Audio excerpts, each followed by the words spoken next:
ঠিক আছে।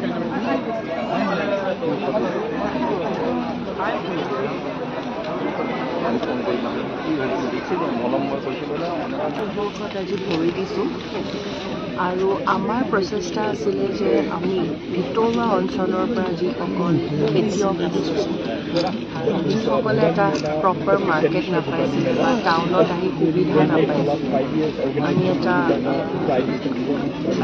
প্লেটফৰ্ম এটা দিছোঁ।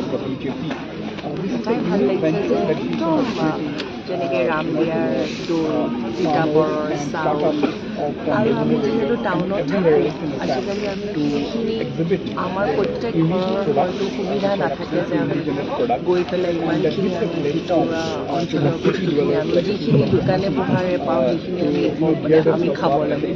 সেইকাৰণে যে টাউনৰ গোটেই মানুহখিনিয়ে যে অসমৰ যিটো কালচাৰ, অসমৰ যিটো ট্ৰেডিশ্যন, নতুন প্ৰজন্মখিনিক যাতে তাহাঁতকো আমি ইণ্ট্ৰডিউচ কৰিব পাৰোঁ যে আমাৰ অসমৰ পৰম্পৰাটো, আৰু আমাৰ পৰম্পৰাখিনি কিন্তু সদায় আমাৰ গাঁৱত থাকে।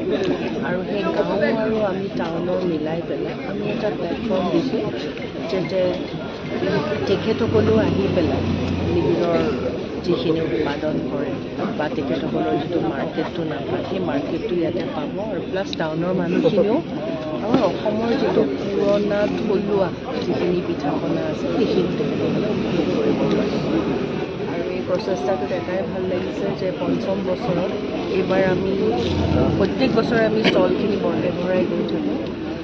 কৃষকসকলৰ উৎসাহ দেখি ভাল লাগিছে যে এইবাৰ আমি যথেষ্ট ডাবলকৈ ডাঙৰ কৰিবলগীয়া হৈছে, তথাপিও আমি জাগা দিব পৰা নাই। আশা কৰিছোঁ অহা বছৰ আৰু অকণমান ডাঙৰ কৰি যাতে গোটেই আমি সুন্দৰকৈ অসমৰ যিটো পৰম্পৰা সেইটো আমি সুন্দৰকৈ শ্ব'কেছ কৰিব পাৰোঁ। এখন মাৰ্কেটো পায় হয়, সিহঁতে মাৰ্কেট পায়, আৰু আমাৰ কনচেপ্টটো আছিলে যে ফাৰ্মৰ পৰা ডাইৰেক্টলি আমি মানুহলৈকে আনো, ফাৰ্ম টু টেবল। যিসকল মধ্যভোগী, আমাৰ মাননীয় মুখ্যমন্ত্ৰী ডক্টৰ হিমন্ত বিশ্ব শৰ্মাই সদায় কয় যে মধ্যভোগীখিনি যেতিয়া থাকে তেতিয়া কৃষকখিনি উচিত আমি আমাৰ অনুষ্ঠান আৰম্ভ কৰিম, গতিকে আমন্ত্ৰিত সকলো অতিথিসকলক আমি নিজৰ আসন গ্ৰহণ কৰিবলৈ অনুৰোধ জনাইছোঁ।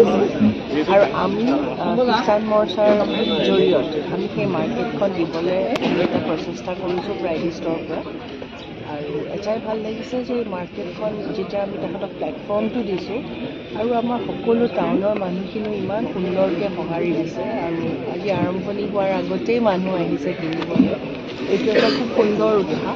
আশা কৰিছোঁ যে যিখিনি আমি ভাবিছোঁ যে মধ্যভোগীসকলক নালাগে, কৃষকসকলে উচিত মূল্য পাওক, অসমৰ পৰম্পৰাটো অটুট থাকক, এই তিনিটা আমি উদ্দেশ্যলৈ আমি আগবাঢ়িছোঁ। আৰু আশা কৰিছোঁ কৰি গৈ থাকিম, আৰু যাতে কৃষকসকলক আৰু আমাৰ মানুহখিনি অসমৰ পৰম্পৰাগত অসমীয়া যিটো কালচাৰ সেইটো যাতে আমি লৈ